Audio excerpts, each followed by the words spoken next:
Good morning दोस्तों। जैसा कि आप लोग जान रहे हैं कि मुंबई इंडियंस और कोलकाता नाइट राइडर्स के बीच में मुंबई के होम ग्राउंड पे 12वां मैच खेले जाने वाला है, जो कि मुंबई का होम ग्राउंड का बात करें तो काफ़ी अच्छा है।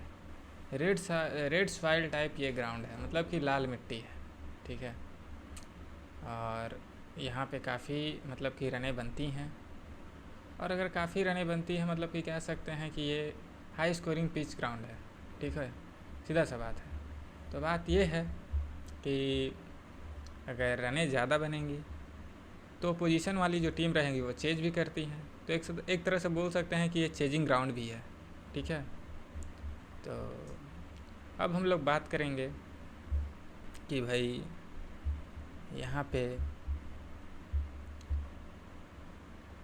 प्लेयर के स्टेट्स क्या हैं, प्लेयर के स्टेट्स के बारे में, पिच रिपोर्ट के बारे में, ठीक है, हेड टू हेड रिकॉर्ड क्या है उसके बारे में, और उसके बाद मैचअप के बारे में।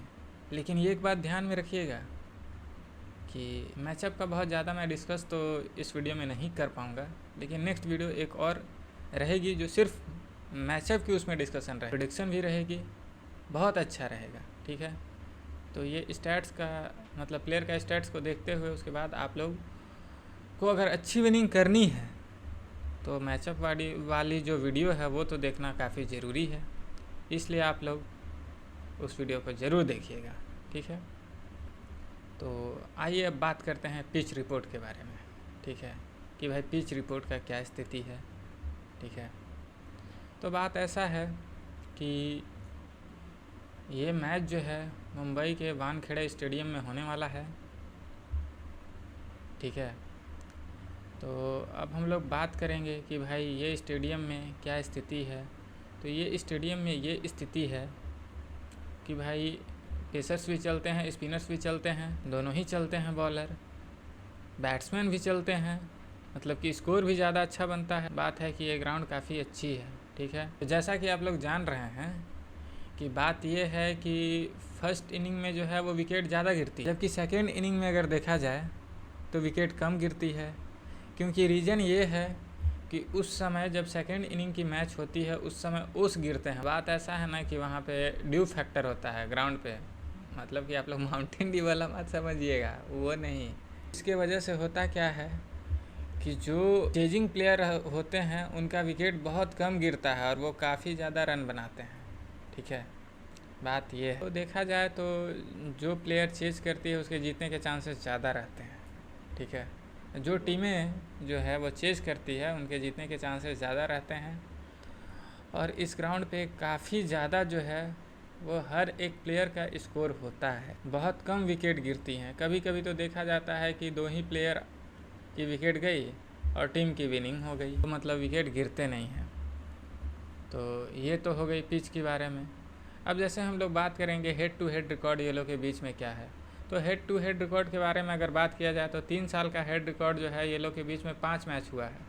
5 मैच में जो है 4 मैचेज जो है वो KKR जीत चुकी है, जबकि 1 मैचेज जो है मुंबई इंडियंस जीती है। अब हम लोग बात करते हैं भाई कि प्लेयर का स्टेट्स क्या है, ये प्लेयर का स्टेट्स क्या है। और दूसरा बात ये है कि भाई ये टीम के साथ इनकी क्या परफॉर्मेंस रही है, और ये प्लेयर का आपस में क्या परफॉर्मेंस रहा है, कौन से प्लेयर किसके लिए घातक हो सकते हैं, कौन से बॉलर किस बैट्समैन के लिए घातक हो सकते हैं, ये सारी चीज़ों के बारे में हम लोग बात करते हैं, ठीक है। तो आइए अब हम लोग देखते हैं कि भाई क्या स्थिति है, ठीक है। तो प्रोबेबल 12 के बारे में बात करते हैं, कौन से प्लेयर खेलेंगे, कौन कौन से प्लेयर नहीं खेलेंगे, किसको रखना सही है, किसको रखना नहीं सही है, और अगर रखना सही है तो क्या फैक्टर को देखेंगे जो कि हम लोग उनको रखेंगे। ये सारा बात हम लोग करते हैं 1 बाय 1 करके। जैसे कि हम लोग देखते हैं कि मुंबई इंडियंस के कौन कौन से प्लेयर हैं, कोलकाता नाइट राइडर्स के कौन कौन से प्लेयर हैं, ठीक है। तो आइए 1 बाय 1 करके हम प्रोबेबल 12 प्लेइंग 11 के बारे में बात करते हैं, ठीक है। तो जैसा कि आप लोगों को पता है कि ओपनिंग करते हुए फर्स्ट 2 प्लेयर उतरेंगे मुंबई इंडियंस की तरफ से, जो कि रोहित शर्मा हैं, रियान रिकल्टन हैं। उसके बाद फर्स्ट डाउन में आएंगे, मतलब कि पहली अगर विकेट गिरेगी उसके बाद आएंगे तिलक वर्मा, सेकंड में आएंगे सूर्य कुमार यादव, थर्ड में आएंगे हार्दिक पांड्या, फोर्थ में आएंगे नमन धीर, फिफ्थ में मिचेल सेंटनर, सिक्स में दीपक चहर, सेवेंथ में ट्रेंट बोल्ट, एट में मुजीब उर रहमान, 9 में सत्यनारायण राजू, और अगर 10th की बात की जाए तो भाई रॉबिन विंज हो सकते हैं, विल जैक्स हो सकते हैं। ठीक है, ये है स्थिति। उसके बाद हम लोग बात करते हैं कि भाई कौन कौन से प्लेयर कोलकाता नाइट राइडर्स के खेलेंगे, इनका क्या स्थिति है, 1 बाय 1 करके ये प्लेयर के बारे में भी बता देते हैं। तो ओपनिंग करते हुए जो है इसमें आएंगे क्वांटन डिकॉक, वेंकटेश अय्यर। ठीक है, उसके बाद आएंगे अजिंक्य रहाणे फर्स्ट डाउन में, सेकेंड डाउन में आएंगे रिंकू सिंह, थर्ड डाउन में मोइन अली, फोर्थ डाउन में रमनदीप सिंह, सिक्स डाउन में एंड्रे रसल, सेवेंथ डाउन में स्पेंसर जॉनसन, 8 डाउन में वैभव अरोरा, 9th डाउन में आएंगे हर्षित राणा, 10th डाउन में वरुण चक्रवर्ती। उसके बाद देखा जाए तो इम्पैक्ट प्लेयर के तौर पे अंग क्रिस रघुवंशी भी रह सकते हैं, मनीष पांडे भी हो सकते हैं। ठीक है, रोमन पॉवेल का भी चांसेस लग रहा है इस बार कि वो भी आएंगे, और वो भी काफ़ी अच्छे प्लेयर हैं, जाने माने प्लेयर हैं। ठीक है, सुनील नारायण जी भी हैं इम्पैक्ट में आएंगे, सबका रिकॉर्ड अच्छा है और सबका स्टैट्स देखकर ही आपको टीम में रखना है अगर अच्छी विनिंग करनी है तो। ठीक है, तो अब आइए हम लोग इनके स्टैट्स के बारे में बात करते हैं। ठीक है, कि प्लेयर का परफॉर्मेंस क्या है, दूसरा बात है उस टीम के अगेंस्ट इनकी परफॉर्मेंस क्या है, ये सारा हम लोग बात करते हैं 1 बाय 1 करके। ठीक है, तो पहले हम लोग बात करेंगे मुंबई इंडियंस के प्रोबेबल 12 प्लेइंग प्लेयर्स के बारे में। ठीक है, तो आइए अब हम बात करते हैं मुंबई के प्लेयर्स के बारे में। ठीक है, तो मुंबई के प्लेयर्स में पहले ओपनिंग करते हुए 2 बल्लेबाज आएंगे, जिसमें कि रोहित शर्मा है, रियान रिकिल्टन है। तो आइए देखते हैं कि भाई रोहित शर्मा का केकेआर के खिलाफ क्या रिकॉर्ड रहा है, और अगर देखा जाए तो भाई वानखेड़े स्टेडियम में रोहित शर्मा का क्या रिकॉर्ड रहा है उसके बारे में भी थोड़ा ध्यान देते हैं। तो जैसा कि हम लोग देख पा रहे हैं कि केकेआर के खिलाफ जो इनका रिकॉर्ड रहा है वो है 18 इनिंग में 567 रन बनाए हैं 37 के एवरेज से। ठीक है, जिसमें कि इनका स्ट्राइक रेट की अगर बात की जाए तो 120 का रहा है। ठीक है, अगर नेक्स्ट देखा जाए कि भाई वानखेड़े स्टेडियम मुंबई में इनका क्या परफॉर्मेंस रहा है, तो उसमें जो है 43 इनिंग में 1204 रन बनाए हैं, जिसमें कि इनका एवरेज स्कोर जो है वो 31 का रहा है, जबकि 135 के स्ट्राइक रेट से, और अगर इनकी हाईएस्ट स्कोर की बात की जाए तो 105 है। और दूसरा बात है कि इन्होंने उस ग्राउंड पे 1 सेंचुरी और 8 हाफ सेंचुरी लगाई है। ठीक है, जो कि काफ़ी अच्छा परफॉर्मेंस है। ठीक है, दूसरी बात है कि अगर इनकी प्रेजेंट परफॉर्मेंस के बारे में बात की जाए, मतलब कि रिसेंट परफॉर्मेंस के बारे में बात की जाए, तो देखा ये गया है कि गुजरात टाइटंस के खिलाफ इन्होंने 4 बॉल में 8 रन बनाकर चले गए हैं, जबकि सीएसके के खिलाफ इन्होंने 0 रन पे आउट हुआ है। ठीक है, तो ये इनकी प्रेजेंट परफॉर्मेंस है, लेकिन उससे पहले का जो परफॉर्मेंस है काफ़ी अच्छा है। और बाकी जो है अगर आपको थोड़ा सा और जानकारी लेना है तो हम एक मैचअप का वीडियो जो है वो अलग से बनाए हैं, उसको आप लोग ज़रूर देखिएगा। ठीक है, बात ऐसा है। तो अब हम लोग बात करते हैं सेकंड प्लेयर के बारे में, जो कि रियान रिकिल्टन है। ठीक है, तो भाई रियान रिकिल्टन के क्या क्या परफॉर्मेंस है आइए देख लेते हैं कि भाई रियान रिकिल्टन का जो है केकेआर के खिलाफ क्या परफॉर्मेंस रहा है। तो केकेआर के खिलाफ इनका जो है वो अभी तक एक भी इनिंग नहीं हुई है इनकी, क्योंकि ये नए प्लेयर हैं। ठीक है, दूसरी बात है कि वानखेड़े स्टेडियम में भी इनका कोई रिकॉर्ड नहीं रहा है। ठीक है, और अगर इनकी रिसेंट परफॉर्मेंस की बात की जाए तो रिसेंट परफॉर्मेंस है इनका कि ये मतलब गुजरात टाइटंस के खिलाफ 9 बॉल में 6 रन बनाए हैं, जबकि सीएसके के खिलाफ 7 बॉल में 13 रन बनाए हैं। ठीक है, अब हम लोग बात करेंगे फर्स्ट डाउन प्लेयर के बारे में। ठीक है, अब हम लोग बात करेंगे फर्स्ट डाउन प्लेयर के बारे में। तो फर्स्ट डाउन प्लेयर में जो हैं वो हैं तिलक वर्मा। ठीक है, तो भाई तिलक वर्मा का केकेआर के खिलाफ क्या रिकॉर्ड रहा है, आइए थोड़ा देख लेते हैं, आइए आप लोग। ठीक है, तो भाई तिलक वर्मा का जो है केकेआर के खिलाफ जो रिकॉर्ड रहा है वो 5 इनिंग में 110 रन बनाए हैं, वो भी 27 के एवरेज से, और इनके अगर स्ट्राइक रेट की बात की जाए तो 137 है। ठीक है, दूसरा बात है कि भाई वानखेड़े स्टेडियम में इनका क्या परफॉर्मेंस रहा है वो भी देख लेते हैं। तो 14 इनिंग में 311 रन बनाए हैं 31 के एवरेज से, और अगर इनकी स्ट्राइक रेट की बात की जाए तो 121 का इनका स्ट्राइक रेट है, जबकि हाईएस्ट स्कोर की बात की जाए तो 38 इनका हाईएस्ट स्कोर है।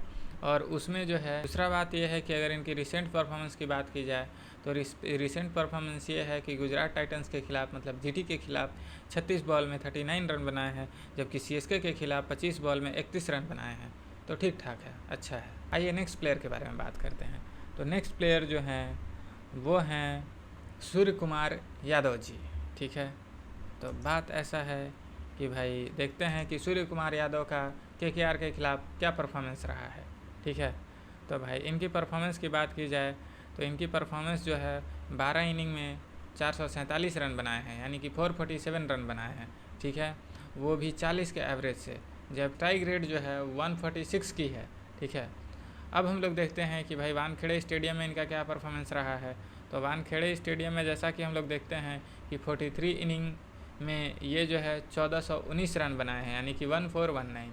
ठीक है, जबकि इनका जो एवरेज स्कोर है वो 41 का है। अगर इनकी स्ट्राइक रेट की बात की जाए तो 160 है, और ये हाईएस्ट स्कोर जो कवर किए हैं 103 कवर किए हैं, जबकि ये 2 जो है वो फुल सेंचुरी मार चुके हैं, जबकि 11 जो है वो हाफ सेंचुरी कवर किए हैं। सोच लीजिए कि कितने अच्छे प्लेयर हैं और कितना अच्छा परफॉर्मेंस है इनका इस ग्राउंड पे, ये आप लोग सोच सकते हैं। लेकिन आइए थोड़ा सा देख लेते हैं कि भाई इनका रिसेंट फॉर्म भी क्या है, रिसेंट स्टेटस भी क्या है।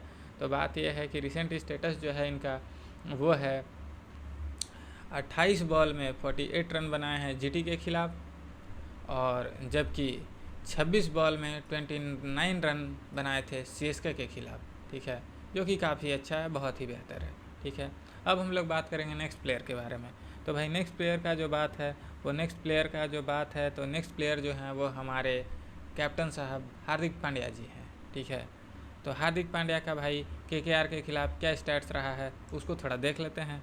तो बात ऐसा है कि हार्दिक पांड्या जो है वो बॉलर प्लस बैटिंग दोनों करते हैं, मतलब बॉलिंग भी करते हैं और बैटिंग भी करते हैं। बहुत अच्छे प्लेयर हैं, जाने माने प्लेयर हैं, आप लोग तो जानते ही होंगे।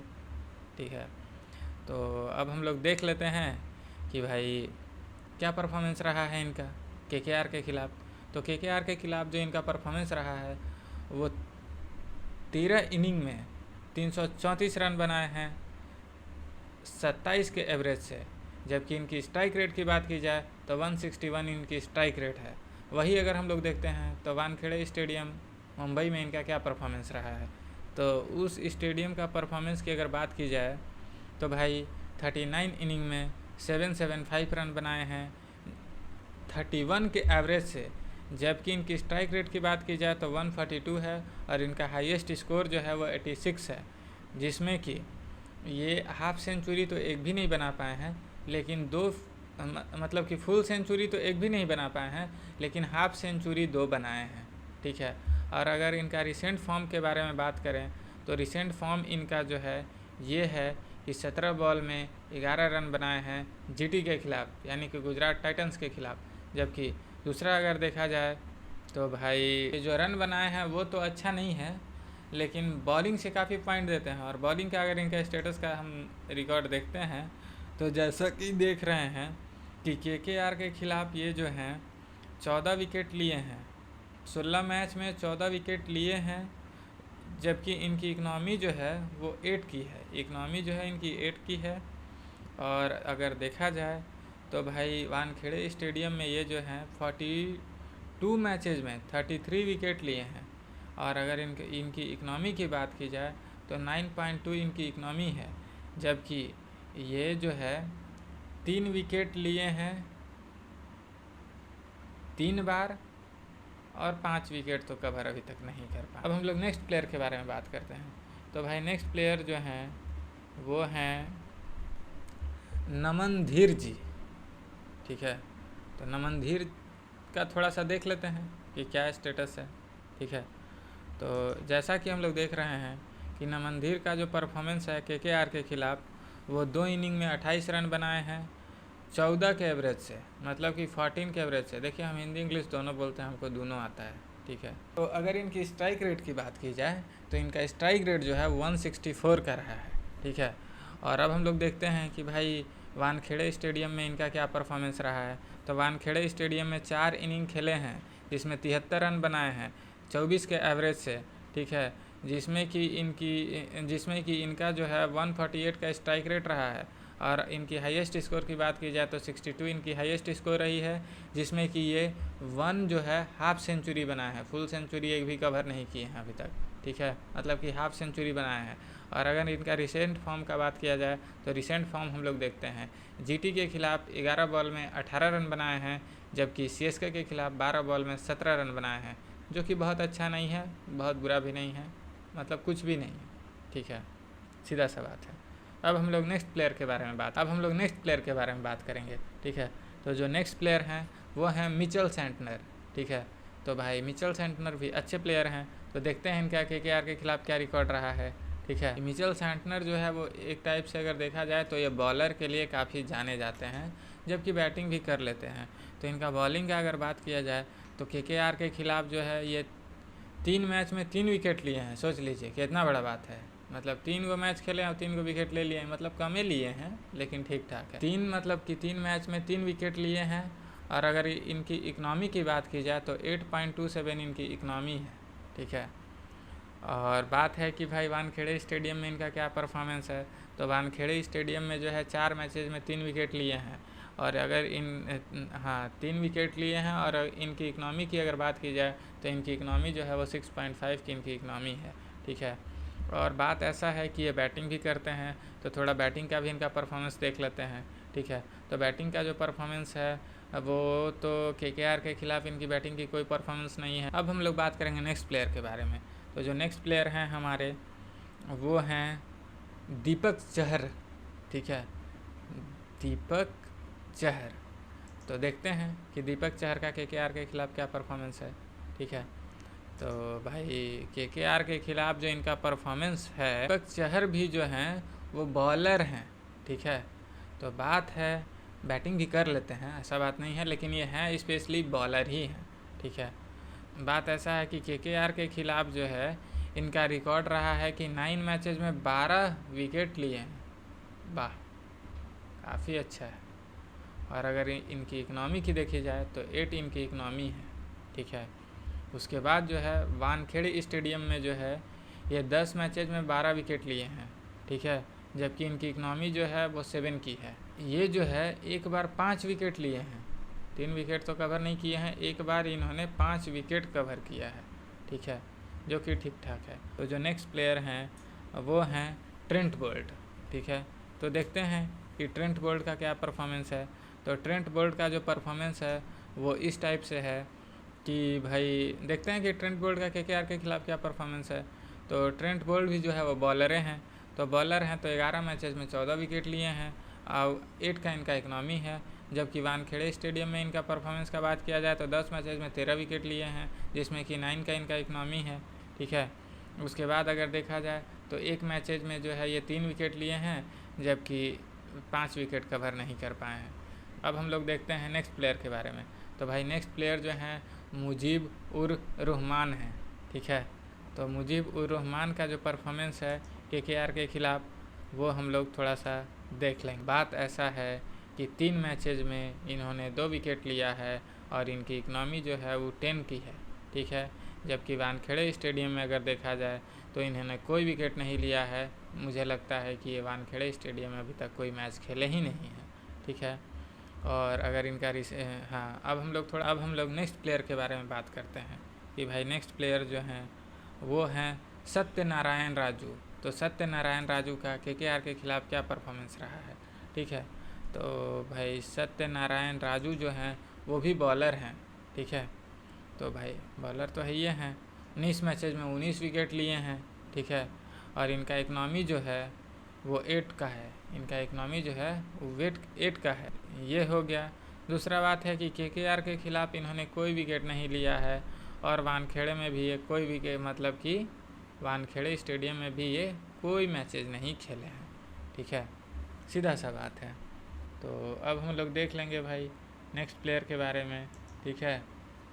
तो नेक्स्ट प्लेयर जो हैं विल जैक्स, जबकि विल जैक्स जो है अभी इंजर्ड चल रहे हैं, थोड़ा सा इनका तबीयत ठीक ठाक नहीं है, जबकि इम्पैक्ट प्लेयर में ये रहते हैं, लेकिन इनको जो है ना बॉलिंग ना बैटिंग कुछ भी करने का मौका मिल नहीं पा रहा है अभी, ठीक है। अब हम लोग थोड़ा सा देख लेते हैं कि इम्पैक्ट प्लेयर में हमारे जो है वो झारखंड के रांची से रॉबिन मिंज गए हुए हैं, और हम भी वहीं से बिलोंग करते हैं। सबसे बड़ी बात तो ये है कि हमारे स्टेट के प्लेयर हैं, काफ़ी गर्व होता है जब कोई अपना स्टेट का बंदा इस लेवल पे पहुंच जाता है, तो ठीक है, बात इस चीज़ का है। तो भाई रॉबिन मिंज का परफॉर्मेंस क्या है वो भी थोड़ा देख लें। तो रॉबिन मिंज जो हैं वो केकेआर के खिलाफ अभी तक कोई मैच नहीं खेले हैं, और वानखेड़े स्टेडियम में भी इनकी कोई मैच नहीं हुई है।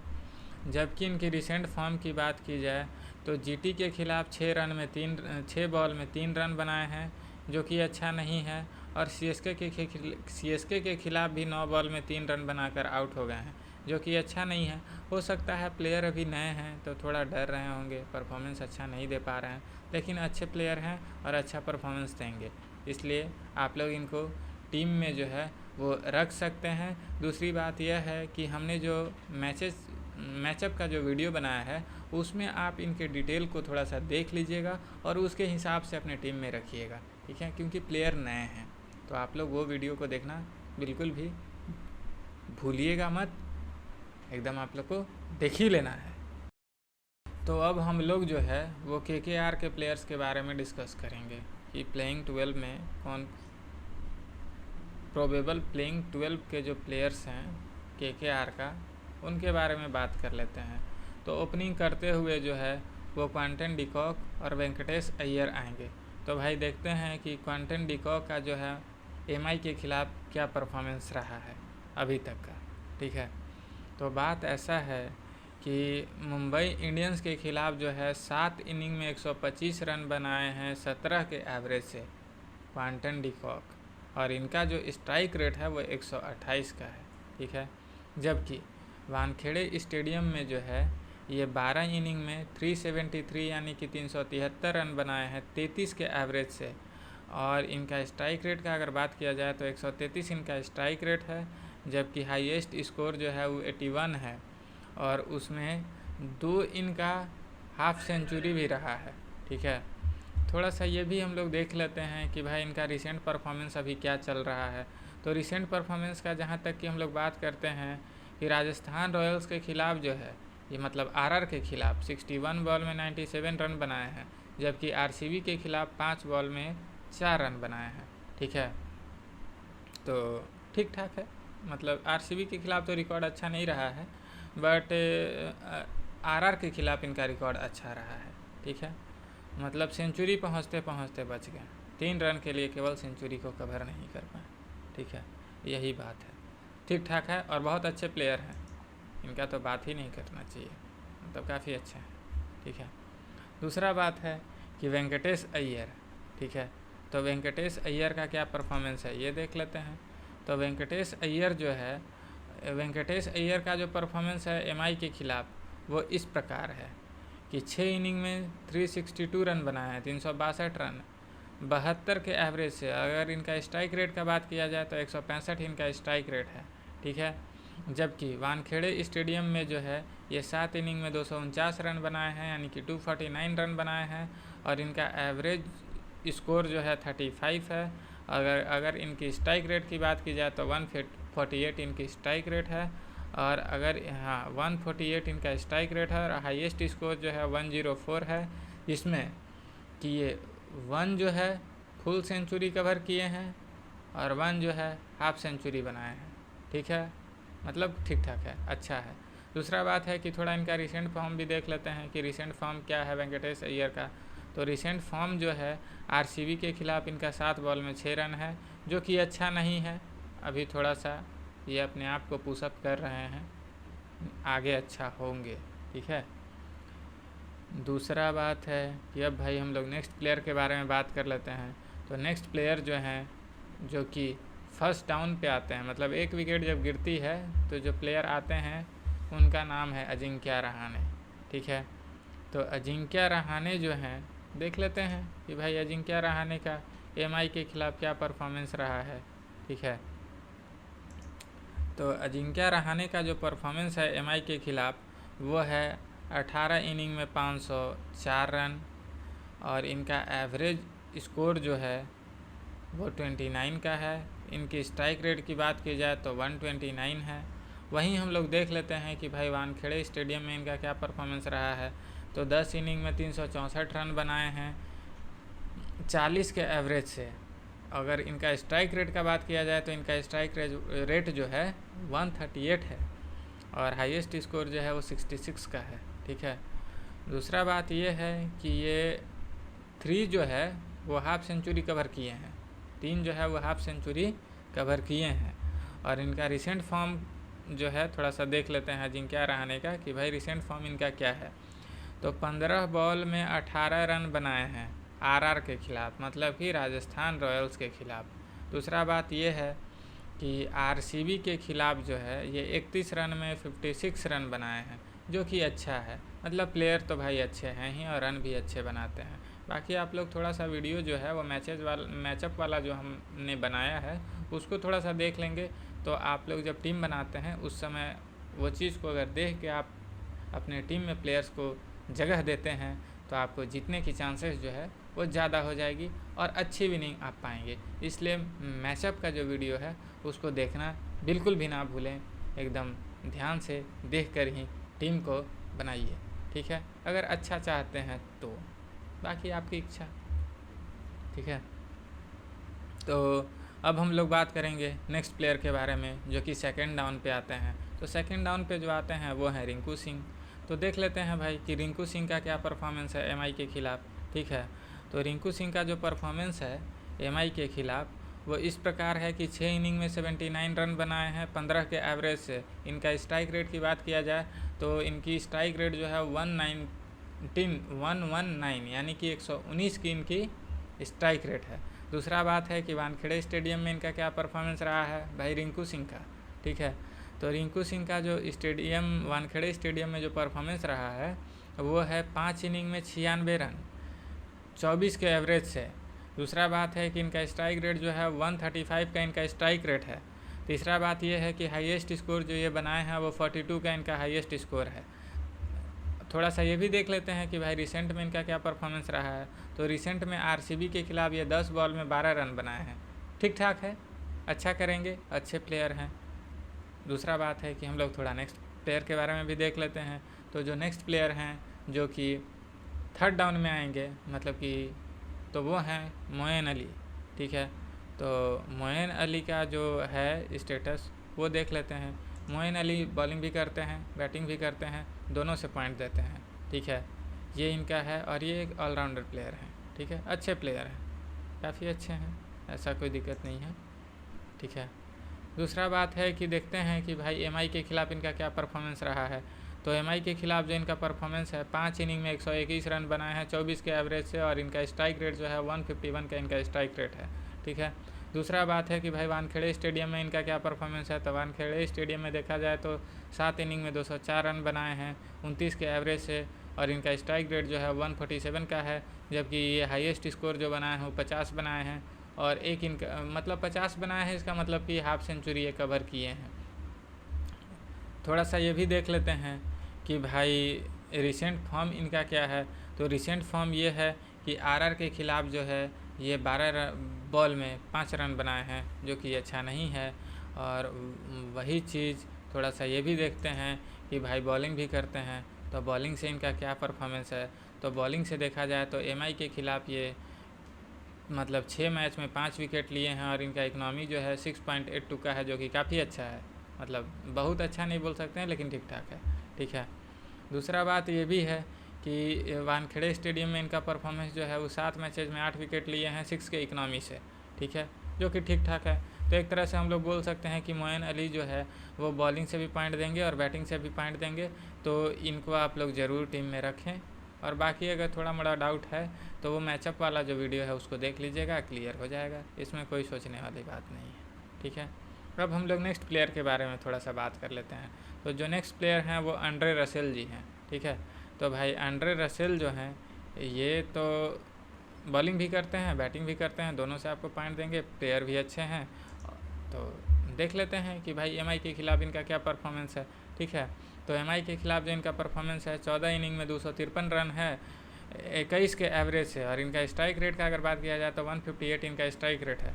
दूसरा बात ये है कि वानखेड़े स्टेडियम में जो इनका परफॉर्मेंस है वो इस प्रकार है। किस प्रकार है? इस प्रकार है, देखिए 9 इनिंग में 192 रन बनाए हैं 27 के एवरेज से। इनका स्ट्राइक रेट का अगर बात किया जाए तो 186 इनका स्ट्राइक रेट है, जिसमें हाईएस्ट स्कोर जो है इनका वो 70 का है, और 2 हाफ सेंचुरी ये कवर कर चुके हैं, ठीक है।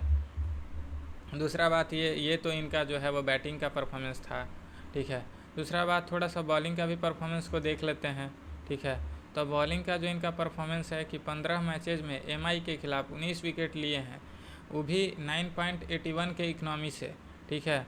दूसरा बात है कि वानखेड़े स्टेडियम में ये जो है 11 मैचेज में 9 विकेट लिए हैं 10 के इकनॉमी से, और हाँ 10 के इकनॉमी से ये विकेट लिए हैं। तीसरा बात ये भी है कि थोड़ा सा देख लेते हैं कि भाई बैटिंग से इनका जो रिसेंट परफॉर्मेंस है वो क्या है। तो आरसीबी के खिलाफ जो इनका बैटिंग से रिसेंट परफॉर्मेंस है वो है कि 3 बॉल में 4 रन बनाए हैं, मतलब कि बॉल कम है रन ज़्यादा है, लेकिन परफॉर्मेंस मतलब बैटिंग से अच्छा उतना नहीं है, लेकिन प्लेयर अच्छे हैं, चले नहीं हैं लेकिन अभी चलेंगे, तो ध्यान देने लायक है, ऐसा बात नहीं है। अब हम लोग थोड़ा सा जो है वो नेक्स्ट प्लेयर के बारे में बात कर लेते हैं। तो नेक्स्ट प्लेयर जो हैं वो हैं रमनदीप सिंह, ठीक है। तो रमनदीप सिंह के बारे में देख लेते हैं कि भाई रमनदीप सिंह का जो है वो एमआई के ख़िलाफ़ क्या परफॉर्मेंस है, ठीक है।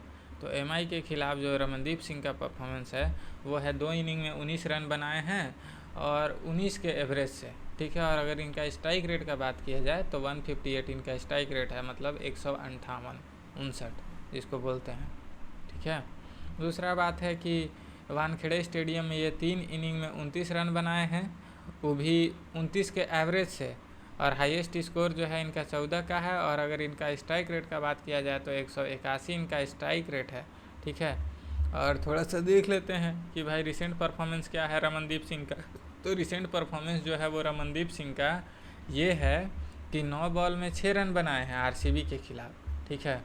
और बॉलिंग लगता है कि देखते हैं, बॉलिंग तो लगता है अभी बहुत दिन से ये किए नहीं है इधर, ठीक है। एमआई के खिलाफ इनकी बॉलिंग की कोई रिकॉर्ड नहीं है, जबकि वानखेड़े स्टेडियम में इनका जो है 4 मैचेज में 6 विकेट लिए हैं, मतलब बॉलिंग तो काफ़ी अच्छा कर रहे हैं, बॉलिंग अच्छे करते हैं। और इनका इकनॉमी जो है वो 9 का है, तो ठीक ठाक है, ठीक है। दूसरा बात है कि नेक्स्ट प्लेयर के बारे में थोड़ा सा देख लेते हैं, ठीक है। तो नेक्स्ट प्लेयर जो हैं वो हैं स्पेंसर जॉनसन, ठीक है। ये स्पेंसर जॉनसन है, ये बॉलिंग अच्छा करते हैं, ठीक है। तो थोड़ा सा देखते हैं कि क्या इनका मतलब रिकॉर्ड ये सब है, ठीक है। तो रिकॉर्ड इनका जो है एमआई के खिलाफ है कि 1 मैच में 2 विकेट लिए हैं, मतलब कि काफ़ी अच्छा है, ठीक है। और अच्छे प्लेयर हैं, बॉलिंग तो अच्छा करते ही हैं, और इनका इकनॉमी जो है वो 12.5 का है। दूसरा बात यह है कि वानखेड़े स्टेडियम में अभी तक ये मैच खेले ही नहीं हैं, तो ज़्यादातर जो है ये बॉलिंग से ही पॉइंट देते हैं, लेकिन कभी कभी बैटिंग से भी पॉइंट देते हैं, ठीक है। तो बैटिंग का तो ऐसा कोई रिकॉर्ड है नहीं। और बात यह है कि आरसीबी के खिलाफ जो है ये 1 बॉल में 1 रन मार के आराम से चले गए थे, मतलब कि 1 बॉल में 1 रन मार के आउट हो गए थे। तो ज़्यादातर देखा जाए तो ये जो है बॉलिंग से ही पॉइंट देते हैं, ठीक है। कभी कभी बैटिंग से भी पॉइंट दे देते हैं, ऐसा बात नहीं है, प्लेयर तो काफ़ी अच्छे हैं। दूसरा बात है कि अब हम लोग नेक्स्ट प्लेयर के बारे में थोड़ा सा बात कर लेते हैं, ठीक है। तो नेक्स्ट प्लेयर जो हैं वो वैभव अरोड़ा जी हैं, ठीक है। तो वैभव अरोड़ा का क्या परफॉर्मेंस है वो भी थोड़ा देख लेते हैं।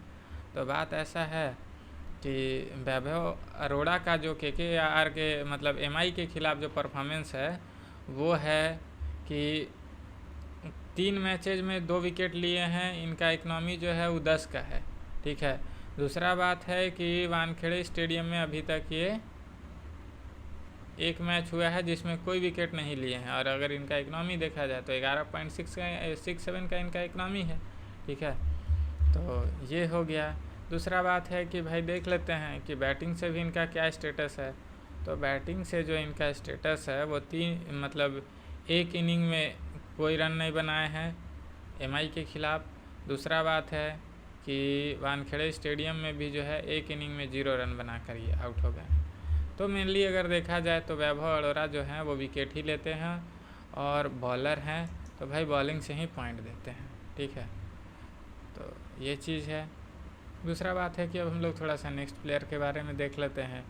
तो जो नेक्स्ट प्लेयर हैं वो हैं हर्षित राणा, ठीक है। तो हर्षित राणा के बारे में देखते हैं कि भाई हर्षित राणा का क्या परफॉर्मेंस है, ठीक है।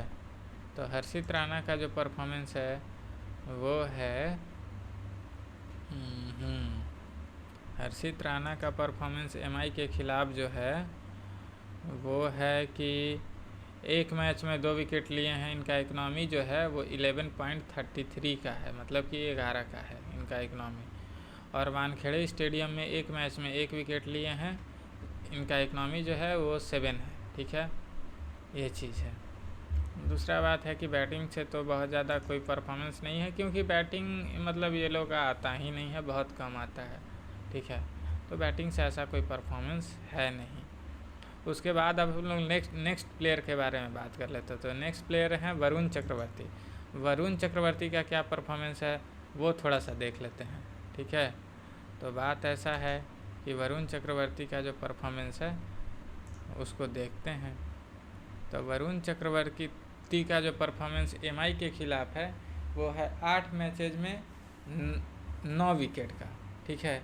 और इनका इकनॉमी जो है वो 6.55 का इनका इकनॉमी है, ठीक है। दूसरा बात है कि ये जो है वानखेड़े स्टेडियम में अगर देखा जाए तो 6 मैचेज में 7 विकेट लिए हैं, ठीक है। 6 मैचेज में जो है ये 7 विकेट लिए हैं और इनका इकनॉमी जो है वो 6 का है, ठीक है। तो बात इस टाइप से है। दूसरा बात है कि इनका रिसेंट फॉर्म क्या है वो भी देख लेते हैं। तो भाई रिसेंट फॉर्म जो है इनका ये है कि जो रिसेंट फॉर्म जो है वो है कि 2 विकेट लिए हैं और 17 रन दिए हैं, ये आरआर के ख़िलाफ़, मतलब कि राजस्थान रॉयल्स के ख़िलाफ़। दूसरा बात है कि 1 विकेट लिए हैं और 43 रन दिए हैं, 43 रन दिए हैं आरसीबी के ख़िलाफ़, ठीक है। ये हो गया। अब हम लोग नेक्स्ट प्लेयर के बारे में बात करते हैं। तो नेक्स्ट प्लेयर जो हैं वो हैं अंक्रिस रघुवंशी। ये कभी कभी इम्पैक्ट प्लेयर में रहते हैं, ठीक है, मैं ज़्यादातर, लेकिन कभी कभी मेन प्लेयर में भी रहते हैं, ठीक है। तो अंक्रिस रघुवंशी का भाई एमआई के ख़िलाफ़ क्या रिकॉर्ड है ये थोड़ा सा देख लेते हैं। तो एमआई के ख़िलाफ़ इनका जो है एक इनिंग में 13 रन बनाया है 13 के एवरेज से। इनका स्ट्राइक रेट जो है वो 216 का है, जबकि वानखेड़े स्टेडियम में जो है एक इनिंग में 13 रन बनाए हैं और इनका मतलब एवरेज स्कोर जो है वो है 13 और हाईएस्ट स्कोर भी 13 है और स्ट्राइक रेट भी जो है वो 216 है, ठीक है। थोड़ा सा देख लेते हैं कि रिसेंट फॉर्म इनका क्या है। तो रिसेंट फॉर्म ये है कि 17 बॉल में 22 रन बनाए हैं आरआर के ख़िलाफ़, मतलब राजस्थान रॉयल के ख़िलाफ़, ठीक है। और 22 बॉल में 30 रन बनाए हैं आरसीबी के ख़िलाफ़। ये ठीक ठाक है, अच्छा है, ठीक है। दूसरा बात है कि इम्पैक्ट प्लेयर में कभी कभी मनीष पांडे भी आते हैं, तो थोड़ा सा इनका भी देख लेते हैं कि इनका क्या परफॉर्मेंस है, ठीक है। तो भाई मनीष पांडे का जो परफॉर्मेंस है वो थोड़ा सा देख ले रहे हैं। मनीष पांडे का जो परफॉर्मेंस है एमआई के ख़िलाफ़ वो ये है कि 14 इनिंग में 510 रन बनाए हैं 42 के एवरेज से और इनका स्ट्राइक रेट जो है वो 140 का है, ठीक है। दूसरा बात है कि 7 इनिंग में 247 रन बनाए हैं वानखेड़े स्टेडियम में, ठीक है। और इनका जो एवरेज मतलब कि स्कोर है वो 41 का है। स्ट्राइक रेट का अगर इनका बात किया जाए तो 137 है, मतलब 137 है और हाईएस्ट स्कोर जो है वो 81 का है, ठीक है। जिसमें कि ये 2 हाफ सेंचुरी को कवर किए हैं, ठीक है। दूसरा बात ये भी है कि थोड़ा इनका रिसेंट फॉर्म के बारे में भी देख लेते हैं। तो रिसेंट फॉर्म तो ऐसा कुछ है नहीं मनीष पांडे का, क्योंकि खेलने का मौका ही नहीं मिला है इनको अभी इस आईपीएल में, ठीक है। तो ये सब है। और भी कुछ प्लेयर हैं, सुनील नारायण भी इम्पैक्ट प्लेयर में भी दिखा रहे हैं, जबकि फर्स्ट मैच जिस दिन था उस दिन सुनील नारायण जो है वो खेले थे, जहाँ तक कि मेरे को याद है। ठीक है, तो थोड़ा सा इनका भी स्टैट्स को हम लोग देख लेते हैं सुनील नारायण का कि क्या है। खेलेंगे और अच्छे प्लेयर हैं और इनको मौका मिलता है और ये आएंगे। हो सकता है अभी कोई इशू होगा इसलिए नहीं आ रहे हैं, लेकिन आएंगे। ठीक है, तो दूसरा बात ये है कि भाई एमआई के खिलाफ जो सुनील नारायण का रिकॉर्ड है वो है 11 इनिंग में 39 रन। दूसरा बात ये भी है कि इनका एवरेज जो है वो 4 का है और स्ट्राइक रेट की अगर बात की जाए तो 88 इनकी स्ट्राइक रेट है। ठीक है, वानखेड़े स्टेडियम में इनका परफॉर्मेंस जो है 8 इनिंग में 26 रन, 4 के एवरेज से हाईएस्ट स्कोर 8 है और इनका स्ट्राइक रेट 96 है। ठीक है, ये चीज़ है। तो मेनली लगता है कि शायद ये बॉलिंग से ज़्यादा पॉइंट देते हैं, मे बी ऐसा मुझे लग रहा है। नहीं, सही में ज़्यादा देते ही हैं, लग नहीं रहा है। ठीक है, 15 मैचेज में 14 विकेट लिए हैं। इनका इकनॉमी जो है वो 7 का है। ठीक है, दूसरा बात है एमआई के खिलाफ। दूसरा बात ये भी है कि भाई वानखेड़े स्टेडियम में जो है इनका क्या परफॉर्मेंस है, तो 12 मैचेज में 11 विकेट लिए हैं और इनका इकनॉमी जो है वो 6.49 का है। मतलब कि देखा जाए तो बैटिंग से कम बॉलिंग से ज़्यादा पॉइंट ये देते हैं और स्पेशली जो है ये बॉलिंग ही ज़्यादा करते हैं, इनको बॉलिंग के लिए ज़्यादा मौका मिलता है सुनील नारायण को। ठीक है, तो ये चीज़ हो गया।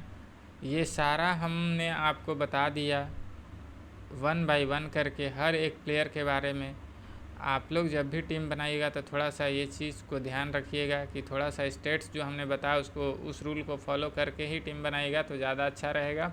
और दूसरी बात ये है कि आप लोग जो है टीम बनाने से पहले हमने जो मैचअप का जो वीडियो बनाया है उसको एक बार ज़रूर देख लीजिएगा। ठीक है, बहुत अच्छा रहेगा, क्योंकि किसको किससे क्या खतरा है, कौन प्लेयर किसके लिए कितना घातक है नहीं है, किसको रखना चाहिए किसको नहीं रखना चाहिए, किसको रखने के लिए क्या क्या क्राइटेरिया को फॉलो करना है, किस किस क्राइटेरिया को फॉलो नहीं करना है, अगर रखना है तो क्या रीज़न है जिसके वजह से कि उसको रख रहे हैं, क्या रीज़न है जिसके वजह से कि ड्रॉप कर रहे हैं। ठीक है, तो ये सारा चीज़ जो है हमने उस वीडियो में कवर किया है, तो आप लोग उस वीडियो को ज़रूर लास्ट तक देखिएगा। ठीक, तो अगर आपको जो है ये वीडियो अच्छा लगा तो आप लोग जो है एक लाइक तो कर ही सकते हैं, चैनल को सब्सक्राइब कर लीजिएगा। और आप अगर मुझे थोड़ा सा सपोर्ट करेंगे तो मैं आपके लिए रोज़ कुछ ना कुछ अच्छे कंटेंट और अच्छे वीडियो लेकर आता रहूँगा और आपको जीतने का जो है वो मौका देता रहूँगा, क्योंकि हम लोग तो आप ही लोग के सपोर्ट से चल रहे हैं ना, इसलिए थोड़ा सा ध्यान रखेंगे तो ज़्यादा अच्छा होगा।